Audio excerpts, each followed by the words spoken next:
দয়াল বাবা জাহাঙ্গীর, দয়াল বাবা জাহাঙ্গীর, দয়াল বাবা জাহাঙ্গীর। কিছুক্ষণ আগে বসেছিলাম তো বাবা একটা কথা মনে করাইলো, জাহান্নাম কি জিনিস। আমি জাগতিক দৃষ্টিতে যে মানুষটারে দেখি সবচেয়ে সুখে আছে ওই জাহান্নামে আছে। জাগতিক দৃষ্টিতে যে মানুষটারে সবচেয়ে সুখে লাগে, যে অর্থ সম্পদ ধর্ম যা কিছু আছে, ওই মানুষটাই জাহান্নামে আছে। এটা কিন্তু মাওলা আলীর কথাও, যার যত সম্পদ কম তার তত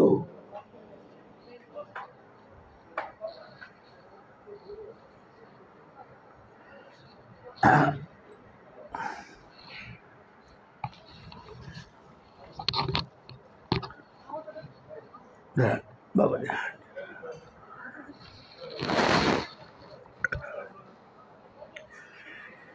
একটা হাদিস আছে,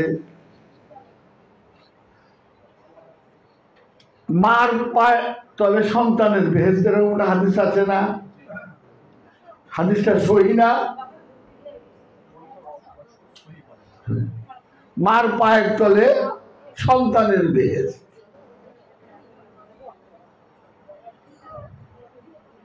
শুনুন না, মানে কোরআনে কইতাছে বাপে আর মায় সন্তানের পায়ে সেজদা দিচ্ছে, মানে এটা তার কাটবার পারে না।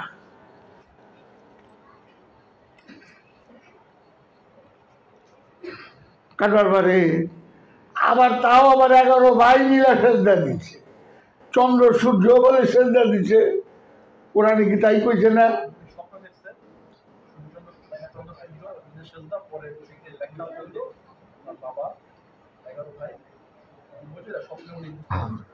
বাবা জাহাঙ্গীর কইতেছে ইউসুফ নবীর সেজদা দেয়নি তো,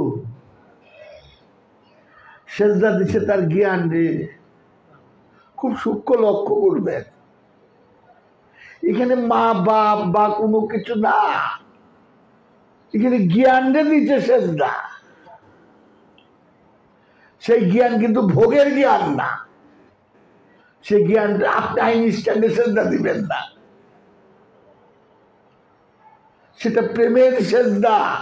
প্রেম করে যে অর্জন করছে, হারায়া যে অর্জন করছে, ত্যাগ দিয়া যে অর্জন করছে,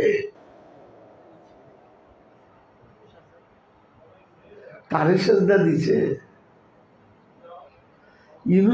ইউসুফ নবীর সেজদা দেয় নাই।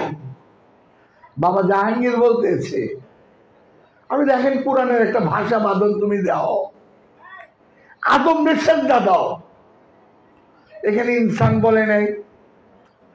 বান্দা আমার নফল ইবাদত করতে করতে আমার হাত হয়ে যায়, এখানে ইনসান বলে নাই।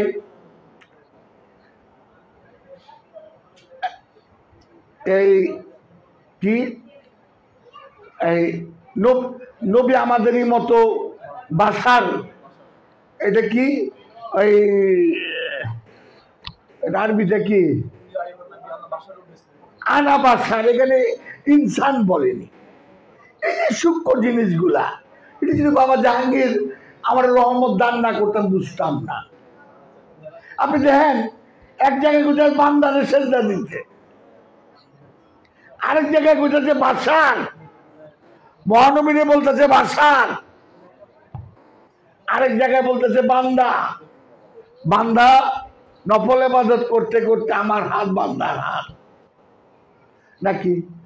আবার কইতেছে আদম রে সেজদা, কে ইনসান কইল না? ইনসান কে কইল না?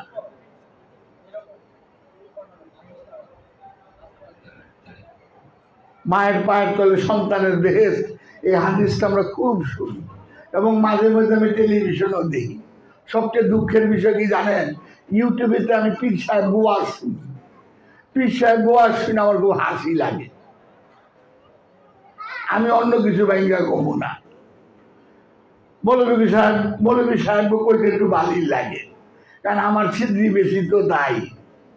আমার ছিদ্রি কম হইলাম মৌলবী সাহেব কমু না, যেমন আমার ভিতরে ছিদ্রি অজস্র নাকি না। আমরা একটা আরেকটারে দেখবার পারি না, দুই বাদন নাহিতে দেখবার পারেন, নাহিত বাদনকে দেখবার পারেন না। এমনি খুব মিল আছে। জয় গুরু বাবা, আপনি কত ভালো, আপনি সাধনা করে দিন, আমিও যাও বাবা।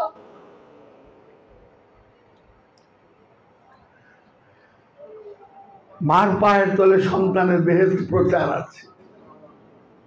আপনি দেখেন, আমি টেলিভিশনে দেখি পীর সাহেব গোয়াজ একজনও হকুলাবাদের ইবাদতের ওয়াজের কথা কয় না।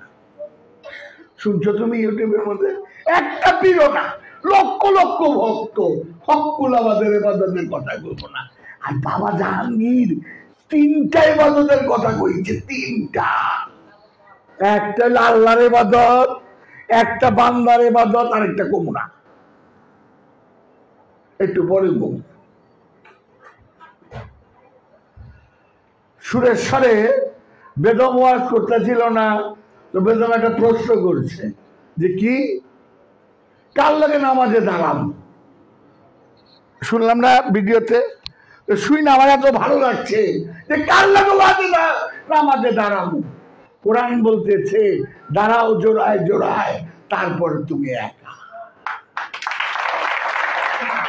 ঠিক এই কথাটাই বাবা জাহাঙ্গীর কইতেছে, তোমার গুরুও তোমার ভিতরে, তুমিও তোমার ভিতরে। একটু জাগাও, জাগাও না।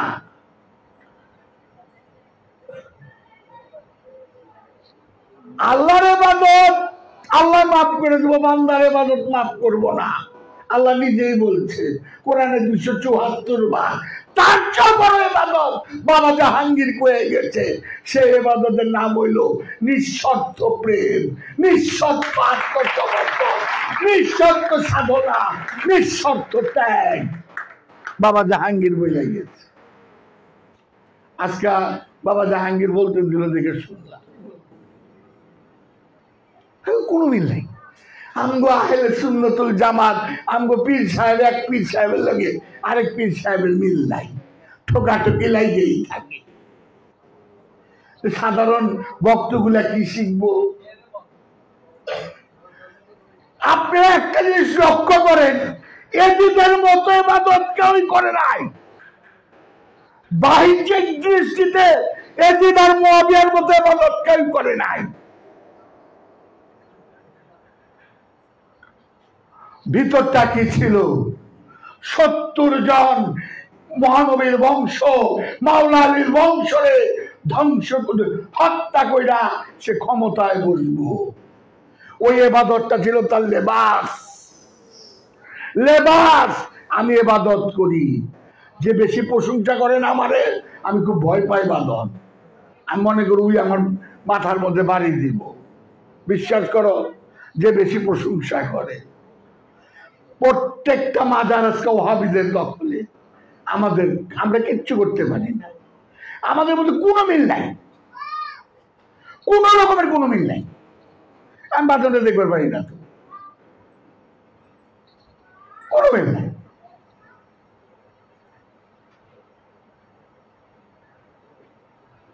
এই সাধারণ মানুষগুলি কই দেব? এই রাশারাশির মধ্যেই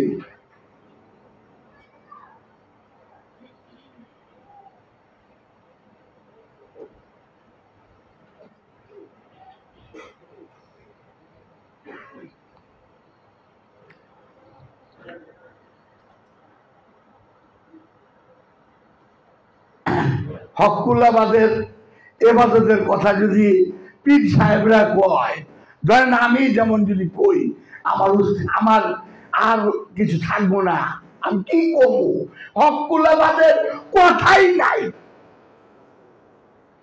মৌলভী সাহেবকে তো বাতিল দিলাম, আমার পীর সাহেবরাও কয় না হকুল্লাবাদের কথা। কথাটা কি? যে এতিম থেকে মুখ ফিরে এনেছে, সে ইসলাম থেকে বাদ।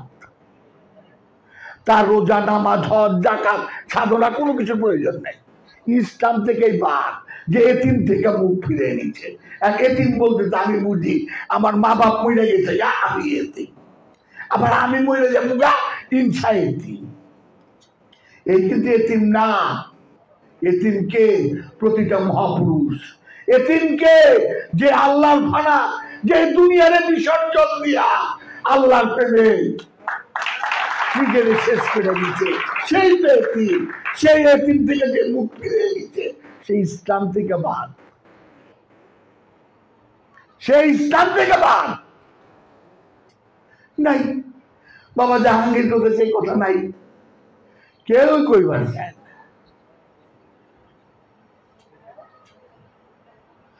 সূরা বাকারার 15 নম্বর আয়াত না কত নম্বর আয়াত, যে পূর্ব পশ্চিমের যে দিকে তাকাও একমাত্র আল্লাহর চেহারা ছাড়া কিছু দেখতে পাবা না। সূরা বাকারার কত নম্বর আয়াত? 110 না, 110টা 15 রে,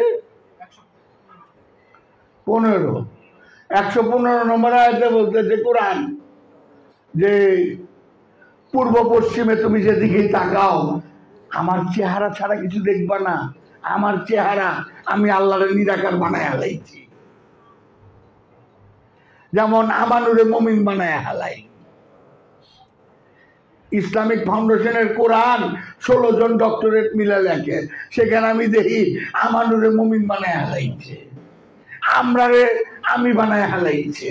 এই স্পর্ধা আমি করতে পাই, তাহলে আমার স্বার্থ লুকায়িত আছে। আমি গোজামিল তখনই করব যখন আমার ব্যক্তি স্বার্থ থাকবে লুকায়। আপনারা আসছেন, আমি কথা কম না, বায় বইয়ে রয়েছে বেদমে। আপনারা বাবার একটা বই গবেষণার দৃষ্টিতে পড়বেন। আমার বাবা কোনো ভক্ত এলে বলতো, এখানে বাবার ভক্ত যারা আছে তারা বলতে পারবো, বাবা আমার এই বইটা তোমরা পড়ো, আমার এই বইটা তোমরা তাবিজ বানায় রাখো। আজকে বাদনটা আমি এখানে পাইছি বাবা জাহাঙ্গীরের বই দিয়া।